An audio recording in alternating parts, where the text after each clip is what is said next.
फिर भगवान नारायण जगते हैं। तो जिस प्रकार से सृष्टि में प्रलय हुआ था उससे विपरीत करके अब सृष्टि प्रकट होती है। कैसे? भगवान नारायण की नाभि से कमल, कमल से ब्रह्मा जी, और ब्रह्मा जी के अंदर प्रकृति और पुरुष एक एक करके जीवों के कर्मों के अनुसार, प्रारब्ध शेष के अनुसार, और फिर प्रकट करते रहे। सृष्टि को फिर प्रकट किया। कैसे किया प्रकट? तो पूर्व की सृष्टि के अनुसार, अर्थात पुराणों के अनुसार। तो भगवान पुराणी ज्ञान देते हैं, तब ब्रह्मा जी फिर सृष्टि की रचना करते हैं। अब भी कितनी आत्माएं ऐसी हैं, अब तक वो ब्रह्मा जी के अंदर से बाहर ही नहीं आई है। अभी तक उनके कर्मों के अनुसार उनकी बारी ही नहीं आई है। पता नहीं कौन से मनवंतर के कौन से युग में उनकी बारी आनी है। भगवान का धन्यवाद दो, कम से कम हम बाहर आ गए और ब्रज में भी आ गए, भक्ति में लग गए। अब की बार तो अपना उद्धार कर ही लेना है, नहीं तो कभी भी हम जड़ मन के बंधन से मुक्त नहीं हो पाते बिना भक्ति के, बिना भजन के। मर रहे हैं, फिर जन्म लेंगे, फिर मरेंगे, फिर जन्म लेंगे, दुख सुखों के थपेड़े खाते जिंदगी चल रही है। अनेक 84 लाख योनियों में भटक रहे हैं। जब प्रलय का समय आता है सब सिमट करके ब्रह्मा के अंदर लीन हो जाते हैं। जब सृष्टि का समय आता है प्रलय के बाद, फिर ब्रह्मा जी के अंदर से हम सब बाहर आने लग जाते हैं। फिर वही जन्म, फिर वही दुख, फिर वही माया, फिर वही क्लेश, फिर वही बुढ़ापा, फिर वही रोग, फिर वही शोक। और ये कब तक सिलसिला चलता रहेगा? ना अंतो न च आदिर। हाँ, यदि आप चाहेंगे भक्ति के द्वारा या ज्ञान के द्वारा, दो ही रास्ते हैं माया के उस पार जाने के। वह है एक ज्ञान का पंथ, एक भक्ति का पंथ। ज्ञान के पंथ से आत्म साक्षात्कार और भक्ति के पंथ से भगवान का साक्षात्कार। ये दो ही पंथ हैं इस माया से बचने का। तीसरा कोई उपाय शास्त्रों में नहीं है।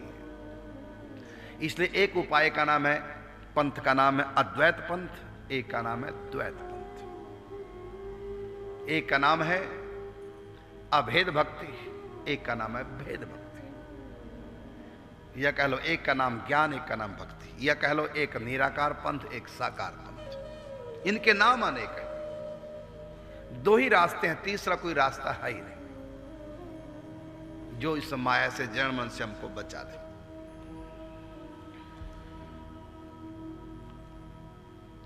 तो ब्रह्मा जी ने फिर अनेक ऋषियों को पहले जन्म दिया, प्रकट किया अपने भीतर से ऋषियों को। कौन कौन से? मरीचि ऋषि, अंगिरा ऋषि, अगस्त ऋषि, पुलह ऋषि, क्रतु ऋषि, भृगु ऋषि, वशिष्ठ, देव ऋषि नारद जी, सनक, सनंदन, सनातन, सनत, कर्दम ऋषि आदि आदि प्रजापतियों को, दक्ष आदि आदि प्रजापतियों को प्रकट किया। और इनको कहा तुम तपस्या करो, ज्ञानार्जन करो। तब इन्होंने तपस्या की, ज्ञानार्जन किया। फिर कहा तुम सब विवाह करो। इन सब ने विवाह करना स्वीकार किया, केवल पांचों ने विवाह करना स्वीकार नहीं किया। कौन कौन? 4 तो सनकादिक ऋषि और 5वें देव ऋषि नारद जी। इन्होंने निवृत्ति मार्ग को चुना, बाकी सब ने प्रवृत्ति मार्ग को चुना है। लक्ष्य सबका था इसी जन्म में भगवत प्राप्ति। तो 2 प्रकार के रास्ते अनादिकाल से चल रहे हैं, एक प्रवृत्ति मार्ग, एक निवृत्ति मार्ग। प्रवृत्ति मार्ग उसको कहते हैं घर गृहस्थी में रहो, शादी कराओ, बाल बच्चों, कमाओ, खाओ, दान पुण्य परोपकार करो, यह है प्रवृत्ति मार्ग। और ऐसा करके भजन करके अपने आप का उद्धार कर लो। और एक है निवृत्ति मार्ग, अर्थात शादी मत कराओ, विरक्त हो जाओ, सन्यासी हो जाओ, अपना भी उद्धार करो, अपने ज्ञान के द्वारा दूसरों का भी उद्धार करो। ये है विरक्त। तो 5 तो बने विरक्त संत, सनक, सनंदन, सनातन और संत कुमार, और 5वें देवर्षि नारद जी।